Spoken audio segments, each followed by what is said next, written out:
Hi all, ನಮಸ್ತೆ. ಇವತ್ತು ಶ್ರೀ ದುರ್ಗಾಪರಮೇಶ್ವರಿ ಹಿರಿಯಂಗಡಿ ದೇವಸ್ಥಾನದ ದೀಪೋತ್ಸವದ ಝಲಕ್ ನೋಡೋಣ ಬನ್ನಿ. ಎಲ್ಲ ಒಂದು ವಾರದ ಮೊದಲೇ ಇಡೀ ದೇವಸ್ಥಾನವನ್ನು ಬಹಳ ಸ್ವಚ್ಛಗೊಳಿಸಲಾಯಿತು. ನೋಡಿ, ಈ ರೀತಿ ಎಲ್ಲ ಸುಸಜ್ಜಿತವಾಗಿ ಮುನ್ನಾ ದಿನ ಎಲ್ಲ ಲೈಟಿಂಗ್ಸ್ ಹಾಗೂ ಸ್ವಚ್ಛತೆ, ತೋರಣ ಎಲ್ಲ ಕೆಲಸದಲ್ಲಿ ಭಾಗಿಯಾಗಿದ್ರು ಸ್ವಯಂ ಸೇವಕರು ಎಲ್ಲರೂ ಕೂಡ. ನೋಡಿ ಹೇಗೆ ಕಾಣ್ತಾ ಇದೆ. ಮೊದಲನೇ ದಿನ, ದೀಪೋತ್ಸವದ ಮೊದಲನೇ ದಿನ ಈ ರೀತಿ ಎಲ್ಲ ಲೈಟಿಂಗ್ಸ್ ಹಾಕಿರ್ತದೆ.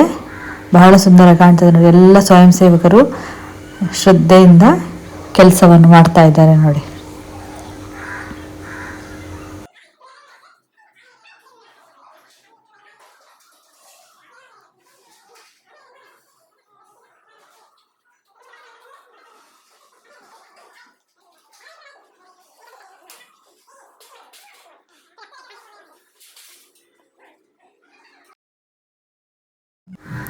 ತಡರಾತ್ರಿಯವರೆಗೂ ಕೆಲಸ ಸಾಗ್ತಾ ಇದೆ. ಕೊನೆಯ ಗಳಿಗೆಯಲ್ಲಿ ನೋಡಿ ಈ ರೀತಿ ದೇವಸ್ಥಾನ ಕಾಣ್ತಾ ಇದೆ. ರೋಡ್ ಸೈಡಲ್ಲಿ ಕೂಡ ದೇವಸ್ಥಾನದ ಅಲಂಕಾರ ಹಾಗೂ ಪೂರ್ತಿ ದೇವಸ್ಥಾನವನ್ನು ಹೂವಿನ ಅಲಂಕಾರ ಹಾಗೂ ಲೈಟಿಂಗ್ಸ್ನ ಅಲಂಕಾರದಿಂದ ಸುಂದರಗೊಳಿಸ್ತಾ ಇದ್ದಾರೆ ನೋಡಿ ಈ ರೀತಿ.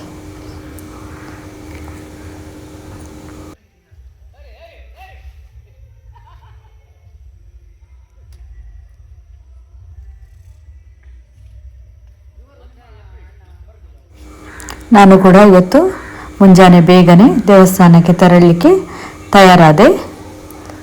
ಬನ್ನಿ ಹೋಗೋಣ, ಹೇಗೆ ದೇವಸ್ಥಾನದಲ್ಲಿ ಕಾರ್ಯಕ್ರಮಗಳು ನಡೀತಾ ಇದೆ ಅಂತೇಳಿ ನೋಡಲಿಕ್ಕೆ ತಯಾರಾಗಿ ಹೊರಟಿದ್ದೇನೆ. ಬನ್ನಿ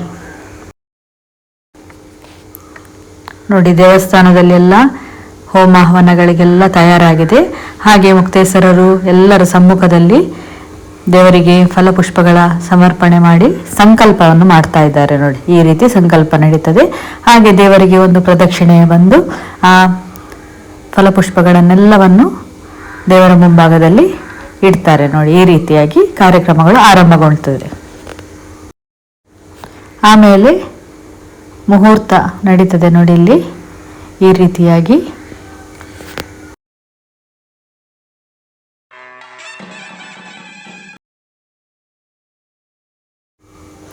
ಹಾಗೆ ಭಕ್ತರೆಲ್ಲರೂ ಕೂಡ ದೇವರ ಮುಂಭಾಗದಲ್ಲಿದ್ದಂತಹ ದೀಪವನ್ನು ಪ್ರಜ್ವಲಿಸಿ ಕಾರ್ಯಕ್ರಮಕ್ಕೆ ಚಾಲನೆಯನ್ನು ನೀಡ್ತಾ ಇದ್ದಾರೆ.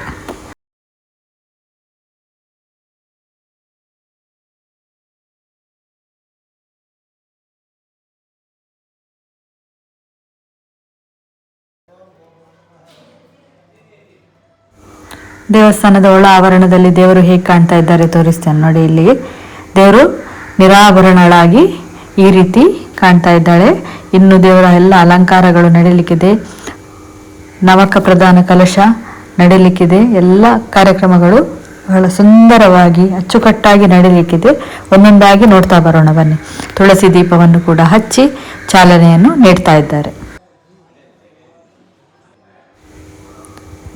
ಈಗ ಹೋಮ ಆರಂಭಗೊಂಡಿದೆ ನೋಡಿ. ಈ ರೀತಿ ಎಲ್ಲ ಹಲವಾರು ರೀತಿಯಲ್ಲಿ ಬಹಳ ಸುಂದರವಾಗಿ ಅಚ್ಚುಕಟ್ಟಾಗಿ ನಮ್ಮ ದೇವಸ್ಥಾನದಲ್ಲಿ ಕಾರ್ಯಕ್ರಮಗಳು ನಡೆದಿದೆ. ಹಾಗೆ ಗಣೇಶನ ಗರ್ಭಗುಡಿಯಲ್ಲಿ ಕೂಡ ಎಲ್ಲ ವ್ಯವಸ್ಥೆ ನಡೆದಿದೆ, ಮಾಡಿಟ್ಟಿದ್ದಾರೆ. ಇನ್ನೆಲ್ಲ ಕಾರ್ಯಕ್ರಮಗಳು ಒಂದೊಂದಾಗಿ ಆಗ್ತಾ ಬರ್ತದೆ ನೋಡಿ. ದೇವರಿಗೆ ಕಲಶಾಭಿಷೇಕಕ್ಕೆ ತಯಾರು ಮಾಡ್ತಾ ಇದ್ದಾರೆ.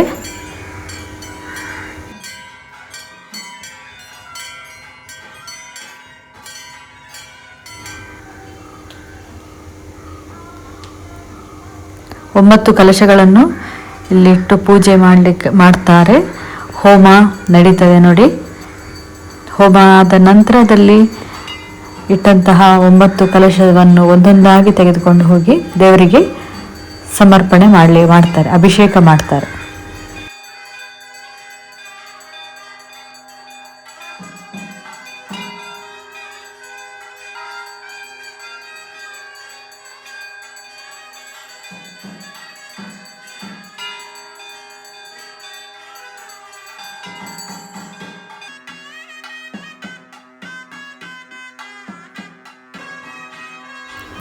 ಹಾಗೆ ಗಣೇಶನ ಗರ್ಭಗುಡಿಯಲ್ಲಿ ಕೂಡ ಹಾಲು ತುಪ್ಪ ಇದರೆಲ್ಲ ಅಭಿಷೇಕಗಳು ನಡೀತಾ ಇದೆ ನೋಡಿ.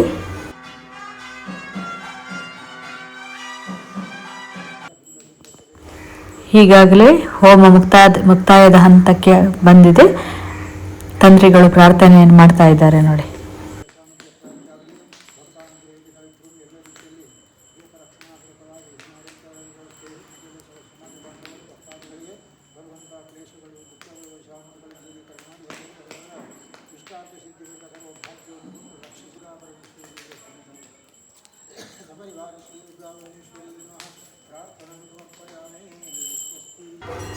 ಈಗ ಅರ್ಚಕರು ಒಂದೊಂದೇ ಕಲಶವನ್ನು ತೆಗೆದುಕೊಂಡು ಹೋಗಿ ದುರ್ಗಾದೇವಿಯ ಅಭಿಷೇಕಕ್ಕೆ ನೀಡ್ತಾ ಇದ್ದಾರೆ.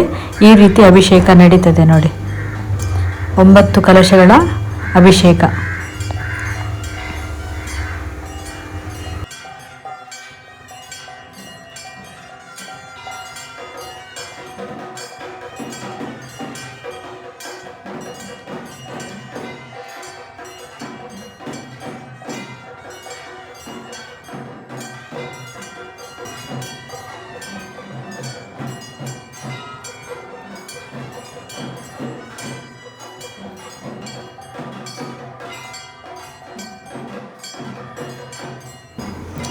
ಈಗ ಪ್ರಧಾನ ಕಲಶವನ್ನು ಸ್ವಲ್ಪ ಹೊತ್ತಿನಲ್ಲಿ ಅರ್ಚಕರು ತೆಗೆದುಕೊಂಡು ಹೋಗ್ತಾರೆ ನೋಡಿ. ಪ್ರಧಾನ ಕಲಶದ ಅಭಿಷೇಕ ಕೂಡ ನಡೀಲಿಕ್ಕೆ ಇದೆ ಈ ರೀತಿಯಾಗಿ ನೋಡಿ.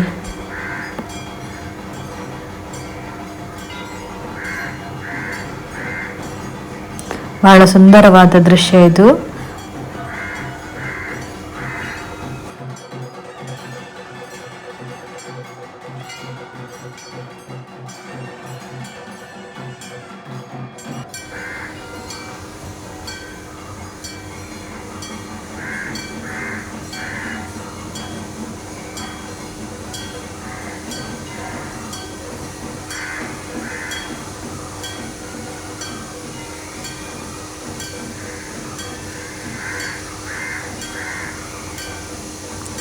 ಪ್ರಧಾನ ಕಲಶದ ಅಭಿಷೇಕ ನಡೀತಾ ಇದೆ ನೋಡಿ. ಈಗ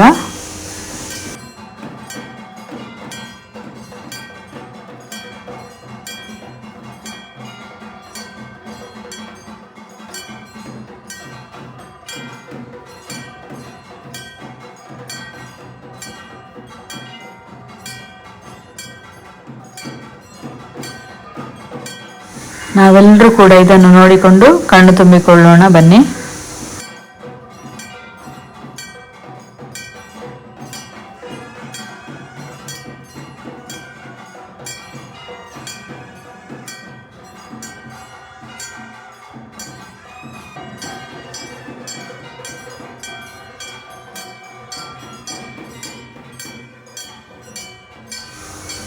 ಇನ್ನು ದೇವರಿಗೆ ಆರತಿಯನ್ನು ಎತ್ತಲಿಕ್ಕೆ ತಯಾರು ಮಾಡ್ತಾ ಇದ್ದಾರೆ. ಆರತಿ ಆಗ್ತಾ ಇದೆ.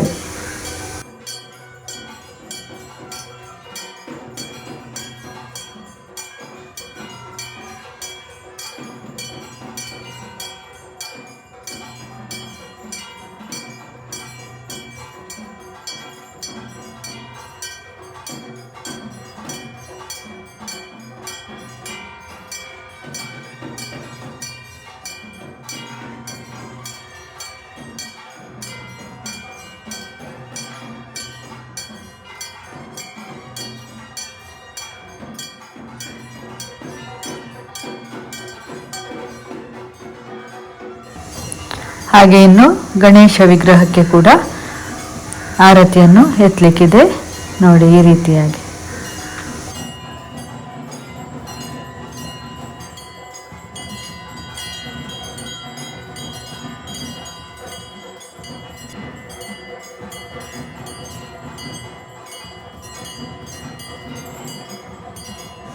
ಇನ್ನು ಸ್ವಲ್ಪ ಹೊತ್ತಿನಲ್ಲಿ ದೇವರ ಎಲ್ಲ ಅಲಂಕಾರವನ್ನು ಮಾಡಿ ನಂತರ ಬಲಿ ಎಲ್ಲ ಇರ್ತದೆ ನೋಡಿ. ಅದರ ಮೊದಲು ಕೆಲವು ಕೆಲಸಗಳೆಲ್ಲ ಇರ್ತದೆ ನಮಗೆ.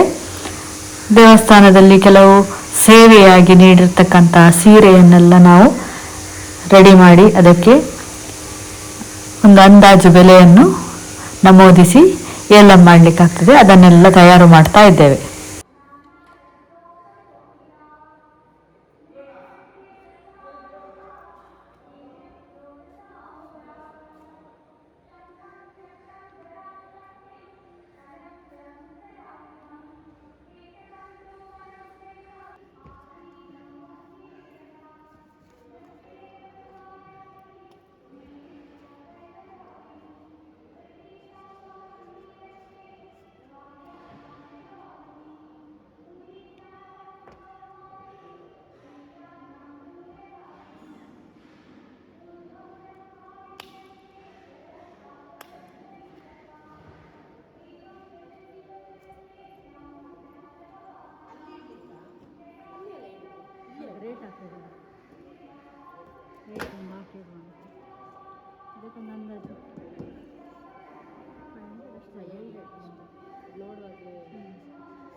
ಎಲ್ಲ ಸೀರೆಗಳನ್ನು ಚೆನ್ನಾಗಿ ಮಡಚಿ ಎಲ್ಲ ಅಂದಾಜು ಬೆಲೆಯನ್ನು ಹಾಕಿ ಈಗ ಏಲಮ್ಮಿಗೆ ಇಡ್ತಾ ಇದ್ದೇವೆ ನೋಡಿ.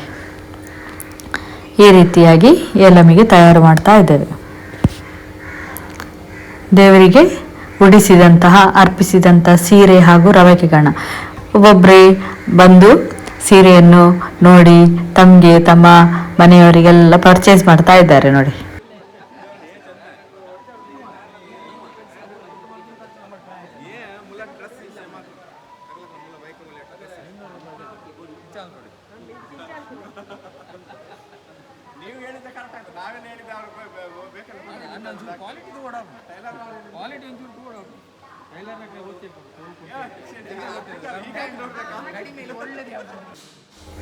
ಎಲ್ಲರೂ ಕೂಡ ಇವತ್ತು ಸುಂದರವಾದ ಬಟ್ಟೆಯನ್ನು ಧರಿಸಿ ಸೀರೆಯನ್ನು ಧರಿಸಿ ನಮಗೊಂದು ಇದು ಹಬ್ಬದ ರೀತಿಯಲ್ಲಿ ನಾವು ಆಚರಣೆಯನ್ನು ಮಾಡ್ತೇವೆ. ದೇವಸ್ಥಾನದ ಹಬ್ಬ ದೀಪೋತ್ಸವ. ಎಲ್ಲರೂ ಕೂಡ ಹೊಸತಾದ ಬಟ್ಟೆಯನ್ನು ಧರಿಸ್ತಾರೆ. ಹೆಚ್ಚಾಗಿ ಖುಷಿಯಲ್ಲಿರ್ತೇವೆ. ಎಲ್ಲರೂ ಕೂಡ ಕಾರ್ಯಕ್ರಮಗಳಲ್ಲಿ ಭಾಗವಹಿಸ್ತೇವೆ, ಹಾಗೆ ಫೋಟೋಸ್ ತೆಗಿತೇವೆ. ಈ ರೀತಿ ಎಲ್ಲ ನಡೀತದೆ ನೋಡಿ.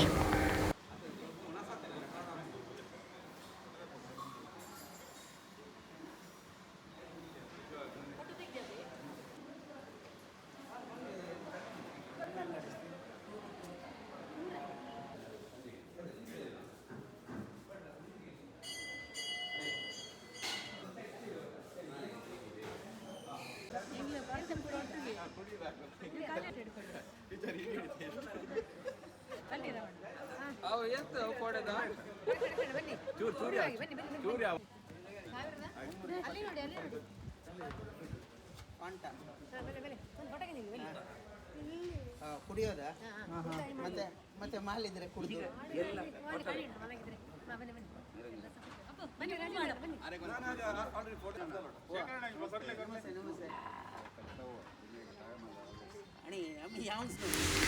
ಮಕ್ಕಳು ಎಲ್ಲರೂ ಸೇರಿಕೊಂಡು ಗಮ್ಮತ್ ಮಾಡ್ತೇವೆ ನೋಡಿ. ಖುಷಿಯಲ್ಲಿರ್ತೇವೆ. ಎಲ್ಲ ಬಂಧು ಬಾಂಧವರು ಮಕ್ಕಳು ಪಟಾಕಿ ಹೊಡೆಯೋದ್ರಲ್ಲಿ ಕೂಡ ಸೇರಿಕೊಳ್ತಾರೆ. ಆದರೂ ಕೂಡ ಜಾಗ್ರತೆಯಿಂದ. ಹಾಗೆ ಪ್ರಸಾದ ತಯಾರಿಯಲ್ಲಿ ಕೂಡ ಪುರುಷರು ಎಲ್ಲರೂ ಸೇರಿಕೊಂಡು ಕೆಲಸವನ್ನು ಮಾಡ್ತಾರೆ ನೋಡಿ. ಸ್ವಲ್ಪ ಹೊತ್ತಿನಲ್ಲೇ ಈಗ ಗಣೇಶನ ಪೂಜೆ ನಡೀತದೆ ನೋಡಿ. ಎಲ್ಲರೂ ಗಣೇಶನ ಗರ್ಭಗುಡಿಯ ಮುಂದೆ ಸೇರಿಕೊಂಡಿದ್ದಾರೆ.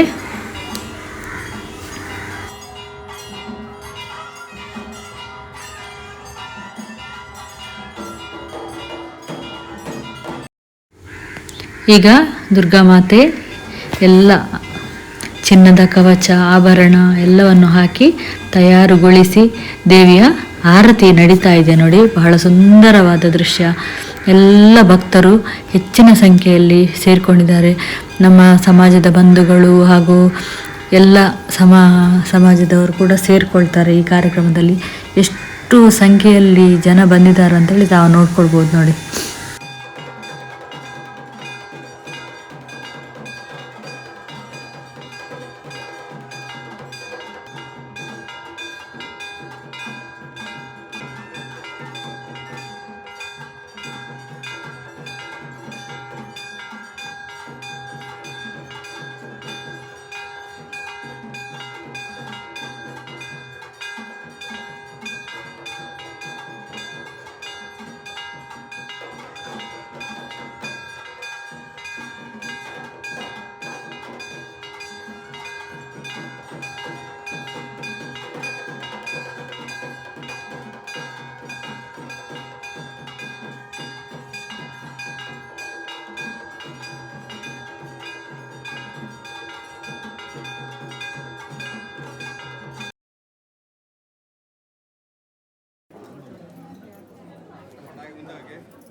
ಇನ್ನು ದೇವರ ಬಲಿಗೆ ತಯಾರಾಗಿದೆ.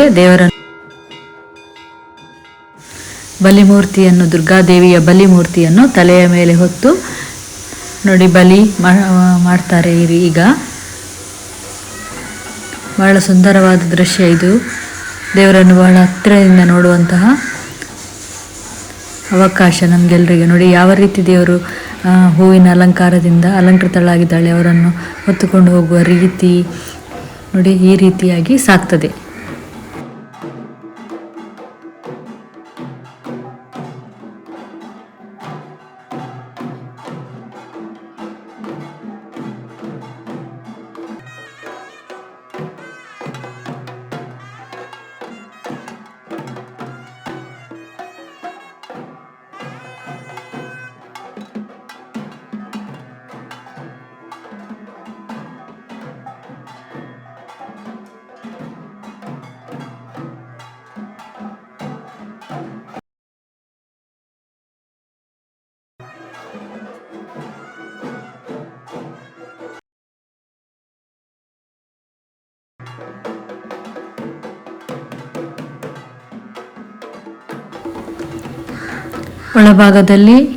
ಒಳಾಂಗಣದಲ್ಲಿ ಬಲಿ ಆದ ನಂತರ ದೇವರನ್ನು ತಲೆಯ ಮೇಲೆ ಹೊತ್ತು ಹೊರ ಅಂಗಣದಲ್ಲಿ ಕೂಡ ಬಲಿ ನಡೀತದೆ. ಆಮೇಲೆ ಅನ್ನಛತ್ರಕ್ಕೆ ತೆರಳಿ ಅನ್ನದಾನ ನಡೆಯುವಂತಹ ಅನ್ನದ ರಾಶಿಗೂ ಕೂಡ ಪೂಜೆಯನ್ನು ಸಮರ್ಪಿಸಲಿಕ್ಕೆ ಇರ್ತದೆ. ಪೂಜೆ ಆರತಿಯನ್ನೆಲ್ಲ ಎತ್ತಿ ಪೂಜೆ ಮಾಡಲಿಕ್ಕೆ ಇರ್ತದೆ. ನೋಡಿ ಒಂದೊಂದಾಗಿ ನೋಡೋಣ ಬನ್ನಿ. ನಾವು ಕೂಡ ಎಲ್ಲ ಫ್ರೆಂಡ್ಸ್, ಸಮಾಜದ ಬಂಧುಗಳೆಲ್ಲರೂ ಸೇರಿಕೊಂಡು ದೇವರ ಹಿಂಭಾಗದಲ್ಲಿ ನಡೀತಾ ಹೋಗ್ತೇವೆ. ನೋಡಿ ಈ ರೀತಿ.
ದೇವರ ದೇವಸ್ಥಾನದ ಮುಂಭಾಗದಲ್ಲಿ ಹೇಗೆ ನಡೀತಾ ಇದೆ ನೋಡಿ.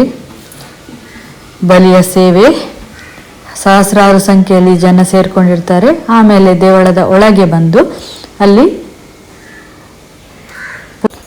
ಒಮ್ಮೆ ದೇವರಿಗೆ ಆರತಿಯನ್ನು ಎತ್ತುತ್ತಾರೆ. ನೋಡಿ ಜನಸಂಖ್ಯೆ ಎಲ್ಲ ಸೇರ್ಕೊಂಡಿದ್ದಾರೆ. ಆಮೇಲೆ ನಾವು ತೀರ್ಥ ಪ್ರಸಾದವನ್ನೆಲ್ಲ ಸ್ವೀಕರಿಸಿಕೊಂಡು ಊಟಕ್ಕೆ ತೆರಳ್ತೇವೆ. ಅನ್ನದಾನ ಇದೆ ಇವತ್ತು. ರಾತ್ರಿ ಫಲಹಾರ ಸೇವೆ ಇದೆ. ನಾವೆಲ್ಲರೂ ಕೂಡ ಜೊತೆಯಾಗಿ ಖುಷಿಯಿಂದ ಇರ್ತೇವೆ ನೋಡಿ ಈ ರೀತಿಯಾಗಿ.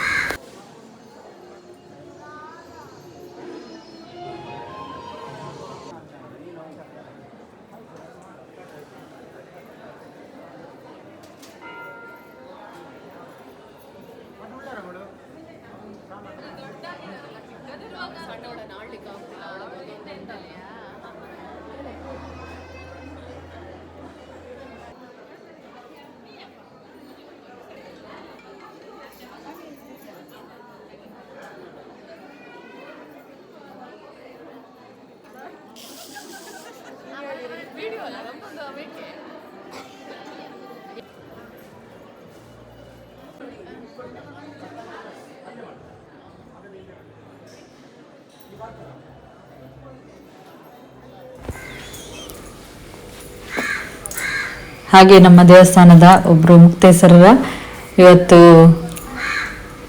ಬರ್ಡೇ ಇರುವ ಕಾರಣ ನಾವೆಲ್ಲರೂ ಸೇರಿ ದೇವರಿಗೆ ಅರ್ಪಿಸಿದಂತಹ ತಾವರೆ ಹೂವನ್ನು ಅವರಿಗೆಲ್ಲ ನೀಡಿ ಶುಭಾಶಯವನ್ನು ಕೊಡ್ತಾ ಇದ್ದೇವೆ.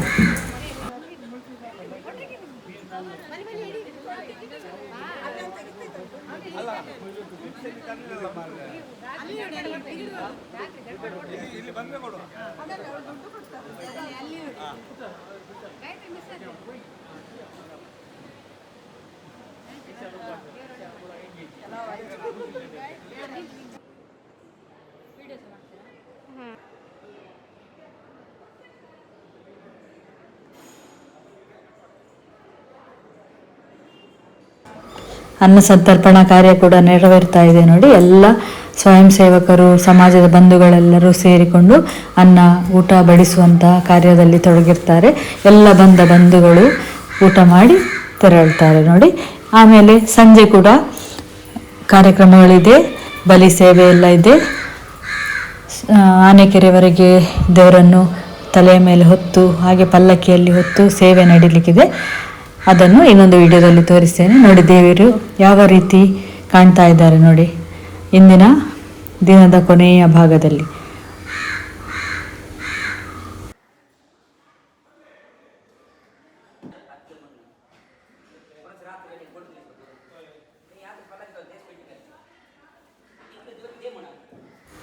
ಓಕೆ ಬಾಯ್, ಇನ್ನು ಸಂಜೆ ಸಿಗೋಣ. ಬಾಯ್.